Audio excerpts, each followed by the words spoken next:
Assalamualaikum warahmatullahi wabarakatuh.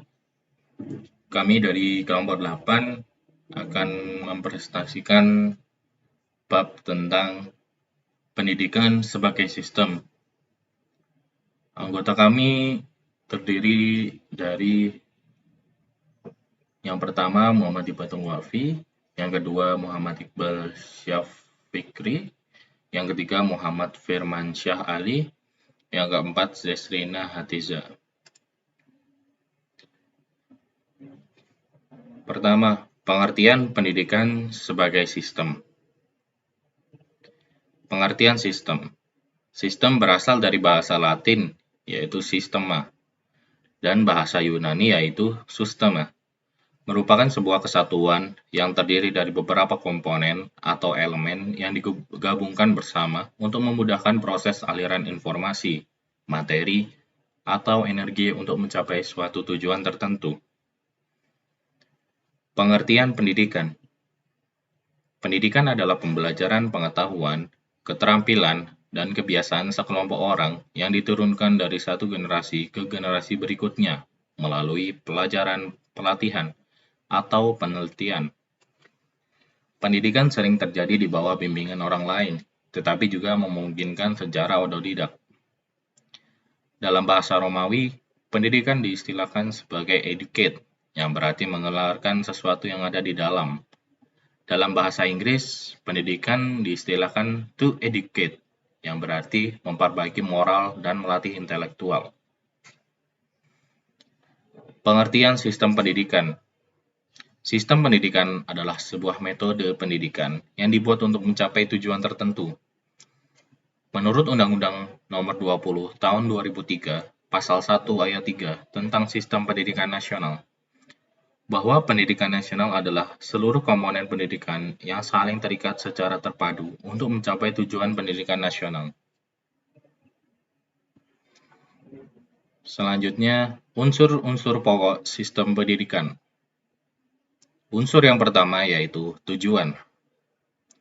Rumus tujuan sistem pendidikan terdapat dalam Undang-Undang Nomor 20 Tahun 2003 tentang Sistem Pendidikan Nasional. Pasal 3.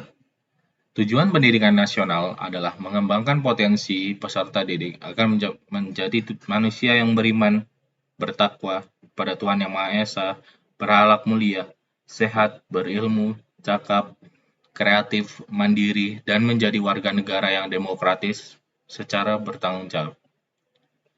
Tujuan pendidikan juga terdapat pada pembukaan Undang-Undang Dasar 1945 alinea keempat yang berbunyi mencerdaskan kehidupan bangsa sebagai tujuan dari negara Republik Indonesia. Unsur yang kedua yaitu fungsi. Rumusan fungsi sistem pendidikan terdapat di dalam Undang-Undang Nomor 20 Tahun 2003 tentang Sistem Pendidikan Nasional. Sistem pendidikan nasional berfungsi untuk mengembangkan kemampuan dan membentuk watak serta peradaban bangsa yang bermartabat dalam rangka mencerdaskan kehidupan bangsa. Saya, Zesrina Hatiza, akan menjelaskan mengenai komponen-komponen dalam sistem pendidikan. Pada hakikatnya, sebuah pendidikan merupakan interaksi komponen-komponen yang esensial dalam upaya mencapai sebuah tujuan pendidikan. Nah, perpaduan antara keharmonisan dan keseimbangan serta interaksi unsur esensial pendidikan sangat menentukan keberhasilan suatu pendidikan. Pendidikan sendiri sebagai sebuah sistem tentu memiliki sejumlah komponen. Komponen-komponen tersebut diidentifikasi pada sistem pendidikan yang berupa input, proses, environmental, dan juga output. Kita akan memasuki pada komponen sistem yang pertama yaitu input pada sistem pendidikan. Input pada sistem pendidikan sendiri dibagi menjadi 3 jenis, yaitu yang pertama ada input mentah atau raw input, yang kedua ada input alat atau instrumental input, dan yang ketiga ada input lingkungan atau environmental input. Nah, jadi nanti raw input itu akan diproses menjadi tamatan atau output dan juga diproses menjadi input pokok yang dalam sistem pendidikan adalah dasar pendidikan, tujuan pendidikan, dan juga anak didik atau peserta didik. Input pokok kan terdiri dari dasar pendidikan, tujuan pendidikan, dan juga ada anak didik atau peserta didik. Yang pertama saya akan menjelaskan mengenai dasar pendidikan. Nah, pendidikan sebagai proses timbal balik antara pendidik dan juga anak didik diselenggarakan guna mencapai tujuan pendidikan dengan senantiasa didasari oleh nilai-nilai tertentu. Nah, nilai-nilai itulah yang kemudian disebut sebagai sebuah dasar pendidikan. Yang kedua ada tujuan pendidikan. Nah, tujuan pendidikan tentu menduduki posisi paling penting di antara komponen-komponen pendidikan lainnya. Dapat dikatakan bahwa segenap komponen dari seluruh kegiatan pendidikan dilakukan untuk mencapai tujuan pendidikan tersebut. Yang selanjutnya ada anak didik atau peserta didik. Peserta didik sendiri berstatus sebagai subjek didik karena peserta didik adalah subjek atau pribadi yang otonom, yang ingin diakui keberadaannya dan ingin terus-menerus mengembangkan diri atau mendidik dirinya sendiri secara terus-menerus untuk memecahkan masalah-masalah hidup yang akan dijumpai di sepanjang hidupnya. Yang selanjutnya ada proses pada sistem pendidikan. Proses pendidikan merupakan kegiatan mobilisasi segenap komponen pendidikan oleh pendidikan terarah kepada pencapaian tujuan pendidikan. Nah, kualitas proses pendidikan mengejala pada dua segi, yaitu kualitas komponen dan juga kualitas pengelolaannya.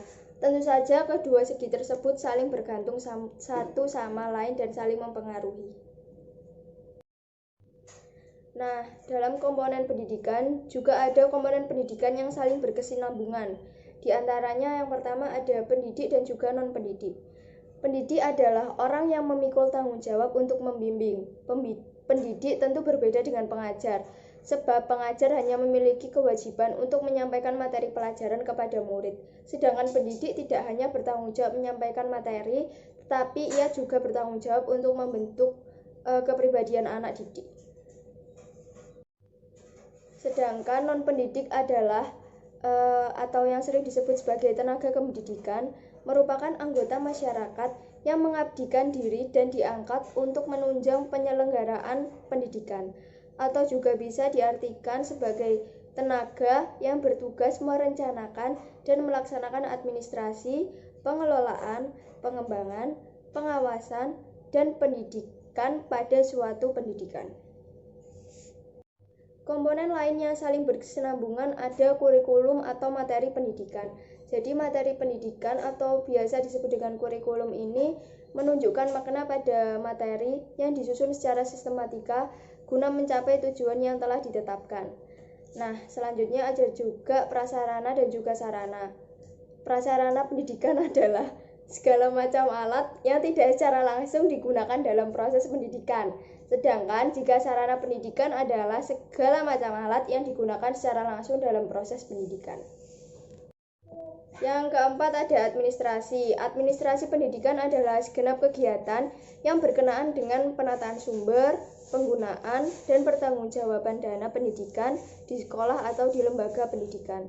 Yang kelima ada anggaran, yaitu rencana yang disusun secara terorganisasikan untuk menerima dan mengeluarkan dana bagi suatu periode tertentu. Yang selanjutnya ada environmental pada sistem pendidikan atau lingkungan.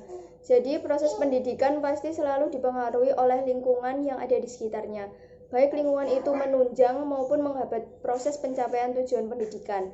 Lingkungan yang mempengaruhi proses pendidikan diantaranya yang pertama ada lingkungan keluarga, yang kedua ada lingkungan sekolah atau lembaga pendidikan, yang ketiga ada lingkungan masyarakat, yang keempat ada lingkungan keagamaan, yang kelima ada lingkungan sosial budaya, yang keenam ada lingkungan alam, yang ketujuh ada lingkungan ekonomi, yang kedelapan ada lingkungan keamanan, dan juga yang terakhir ada lingkungan politik.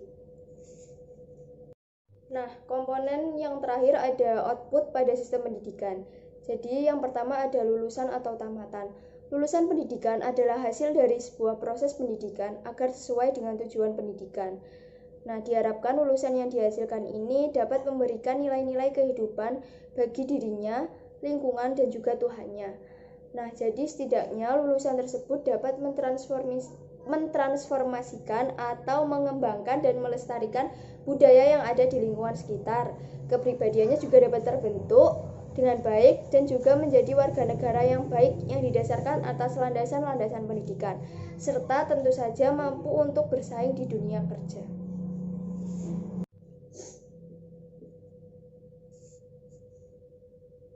Output yang kedua kemungkinan yang bisa terjadi adalah putus sekolah. Jadi kadangkala proses komponen-komponen pendidikan yang terjadi tidak sesuai dengan apa yang sudah direncanakan, sebab adanya hambatan pada komponen-komponen tersebut, sehingga peserta didik yang menjadi input dalam sistem pendidikan harus berhenti sekolah atau mengalami putus sekolah. Dengan kata lain, putus sekolah disebabkan oleh berbagai macam faktor hambatan, baik dari diri peserta didik atau proses pendidikan yang terjadi maupun lingkungan sekitar pendidikan. Interaksi antar komponen pendidikan.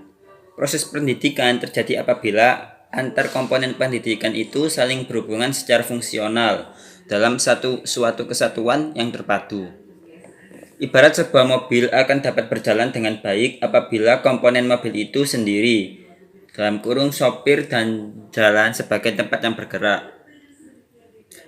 dalam kondisi baik dan masing-masing berperan secara fungsional yang mendukung mobil itu dapat berjalan dengan baik.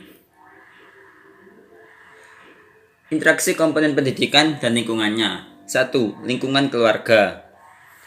Keluarga merupakan lingkungan pendidikan yang pertama dan utama karena manusia pertama kalinya memperoleh pendidikan di lingkungan ini sebelum mengenal lingkungan yang lain.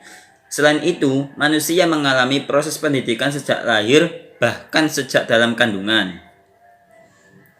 Lingkungan sekolah. Karena perkembangan peradaban manusia, orang tidak mampu lagi untuk mendidik anaknya. Pada masyarakat yang semakin kompleks, anak perlu persiapan khusus untuk mencapai masa dewasa. Persiapan ini perlu waktu, tempat, dan proses yang khusus. Dengan demikian, orang perlu lembaga tertentu untuk menggantikan sebagai fungsinya sebagai pendidik. Lembaga ini disebut sekolah. 3. Lingkungan masyarakat. Lingkungan masyarakat merupakan tempat berbaurnya semua komponen masyarakat, baik dari agama, etnis keturunan, status, ekonomi, maupun status sosial. Pengaruh yang ada di masyarakat dapat mempengaruhi anak terhadap dunia pendidikan. Dengan demikian, dalam pergaulan sehari-hari antara anak dengan anak dalam masyarakat juga ada yang setaraf dan ada yang lebih dewasa dalam bidang tertentu. Assalamualaikum warahmatullahi wabarakatuh. Perkenalkan, nama saya Muhammad Iqbal Syafikri, NIM 200611635606 dari kelompok 8. Poin 2.5. Tantangan sistem pendidikan. Sistem pendidikan nasional adalah keseluruhan unsur komponen pendidikan yang saling terkait secara terpadu untuk mencapai tujuan pendidikan nasional. Pendidikan nasional merupakan pendidikan yang didasarkan pada Pancasila dan Undang-Undang Dasar 1945 yang bersumber pada nilai-nilai agama, kebudayaan nasional Indonesia, dan tanggap terhadap tuntutan perubahan zaman. Masalah pertama adalah bahwa pendidikan, khususnya di Indonesia, menghasilkan manusia robot. Dikatakan demikian karena pendidikan yang diberikan ternyata berat, sebelah atau tidak seimbang. Pendidikan ternyata mengorbankan keutuhan, kurang seimbang antara belajar yang berpikir kognitif dan perilaku belajar yang merasa afektif. Jadi, unsur integrasi cenderung semakin hilang. Yang terjadi adalah disintegrasi. Padahal, belajar tidak hanya berpikir, sebab ketika orang sedang belajar, maka orang yang sedang belajar tersebut melakukan berbagai macam kegiatan, seperti mengamati, membandingkan, meragukan, menyukai, semangat, dan sebagainya. Masalah kedua adalah sistem pendidikan yang top-down, dari atas ke bawah, atau kalau menggunakan istilah Paulo Freire, seorang tokoh pendidik dari Amerika Latin, adalah pendidikan gaya bank. Sistem pendidikan ini sangat tidak membebaskan, karena para peserta didik atau murid dianggap manusia-manusia yang tidak tahu apa-apa. Guru sebagai pemberi mengarahkan kepada murid-murid untuk menghafal secara mekanis apa isi pelajaran yang diceritakan. Guru sebagai pengisi dan murid sebagai yang diisi. Otak murid dipandang sebagai safe deposit box, di mana pengetahuan dari guru ditransfer ke dalam otak murid, dan bila sewaktu-waktu diperlukan, pengetahuan tersebut tinggal diambil saja. Murid yang menampung apa saja yang disampaikan guru. Yang ketiga, dari model pendidikan yang demikian, maka manusia yang dihasilkan pendidikan ini hanya siap untuk memenuhi kebutuhan zaman dan bukannya bersikap kritis terhadap zamannya. Bukan bermaksud anti barat, melainkan justru hendak mengajak kita semua untuk melihat kenyataan ini sebagai sebuah tantangan bagi dunia pendidikan kita. Mampukah kita menjadikan lembaga pendidikan sebagai sarana interaksi kultural untuk membentuk manusia yang sadar akan tradisi dan kebudayaan serta keberadaan masyarakatnya, sekaligus juga mampu menerima dan menghargai keberadaan tradisi, budaya, dan situasi masyarakat lain. Dalam hal ini, makna pendidikan menurut Ki Hajar Dewantara menjadi sangat relevan untuk direnungkan. Berawal dari permasalahan kompleks pendidikan, muncul tantangan masa depan pendidikan di Indonesia, antara lain, yang pertama, kualitas pendidikan. Kualitas pendidikan di Indonesia dipengaruhi oleh rendahnya daya saing. Data yang dilaporkan The World Economic Forum Swedia tahun 2000, Indonesia memiliki daya saing yang rendah, yaitu hanya menduduki urutan ke-37 dari 57 negara yang disurvei dunia. Berdasarkan survei dari lembaga yang sama, Indonesia hanya berpredikat sebagai follower, bukan sebagai pemimpin teknologi dari 53 negara di dunia. Ada dua faktor yang mempengaruhi kualitas pendidikan, khususnya di Indonesia, yaitu yang pertama, faktor internal, meliputi jajaran dunia pendidikan, baik itu Departemen Pendidikan Nasional, Dinas Pendidikan Daerah, dan juga sekolah yang berada di garis depan. Dalam hal ini, intervensi dari pihak-pihak yang terkait sangatlah dibutuhkan agar pendidikan senantiasa selalu terjaga dengan baik. 2. Faktor eksternal adalah masyarakat pada umumnya. Masyarakat merupakan ikon pendidikan dan merupakan tujuan dari adanya pendidikan, yaitu sebagai objek dari pendidikan. 2. Kualitas kurikulum. Kurikulum pendidikan di Indonesia juga menjadi masalah yang harus diperbaiki. Pasalnya, kurikulum di Indonesia hampir setiap tahun mengalami perombakan dan belum adanya standar kurikulum yang digunakan. Tahun 2013 yang akan datang, Kementerian Pendidikan dan Kebudayaan akan melakukan perubahan kurikulum pendidikan nasional untuk menyeimbangkan aspek akademik dan karakter. Kurikulum pendidikan nasional yang baru akan selesai digodok pada Februari 2013. Itu rencananya segera diterapkan setelah melewati uji publik beberapa bulan sebelumnya. Mengingat sering adanya perubahan kurikulum pendidikan akan membuat proses belajar mengajar terganggu, karena fokus pembelajaran yang dilakukan oleh guru akan berganti mengikuti adanya kurikulum yang baru. Terlebih, jika inti kurikulum yang digunakan berbeda dengan kurikulum lama, sehingga mengakibatkan penyesuaian proses pembelajaran yang cukup lama. 3. Guru. Hingga saat ini, masih banyak masalah dan kendala yang berkaitan dengan guru. Berbagai upaya pembaharuan pendidikan telah banyak dilakukan, di antara lain melalui perbaikan sarana, peraturan, kurikulum, dan sebagainya. Kesimpulan, sistem pendidikan adalah sebuah tatanan pendidikan yang memiliki unsur-unsur dan komponen tertentu untuk mencapai tujuan. Komponen-komponen tersebut berkesinambungan satu sama lain, dan juga komponen-komponen ini saling berinteraksi dengan lingkungan. Sistem pendidikan di Indonesia masih memiliki banyak problematika, dan kedepannya akan lebih banyak dihadapkan dengan permasalahan seiring dengan perubahan zaman. Sekian dari kelompok kami, kurang lebihnya mohon maaf. Wassalamualaikum warahmatullahi wabarakatuh.